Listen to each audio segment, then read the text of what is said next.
Assalamualaikum. Ya, ini likelung posisi makam komplek makam Sultan Alaidin Said Maulana Abdul Aziz Shah, Kampung Mandrut. Okey, tak kalian nyu mbak bineh ji kerung perlak. Posisi kerung perlak je tak kalian pagi bineh kerung kabe kalongsor. Runtuh mau bineh kerung mandum. Kabe karebah. Ali. Rona alhamdulillah mentang tegak dah, terlagak. Di nyoke kabe itren ukrung dum. Posisi makam hanya berjarak sekitaran dengan makam panjang ukuran 20 ataupun 50 meter lah. 50 dah bu. Jadi sayang je dah. Monyo hana tak ada si takut makamnya nanti itren ukrung. Ya, makam panjang yang ada di Bandar Khalifah Kampung Mandrung.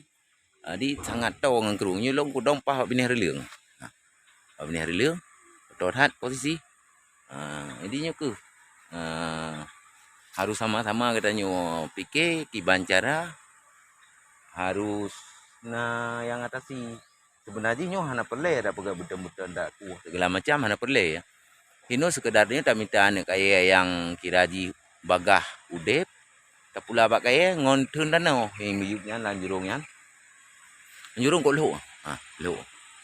Jadi hinan setiap nih kurung tak pula anak kaya kira-kira yang bagah udep bahasan ti agian yang bahasan udep kan. Jadi hinan mutun ngono ku yang matut. Nak bagah dalam kurung. Di menyo takuh tak pegat butan bangunan lagi yo bagah dalam. Jadi kalau duk dengan Pak Mukim nah ino akan long cikon tu kiban cara apakah kita tak bita bijih-bijih kaya bahasan mesti bak perla kan.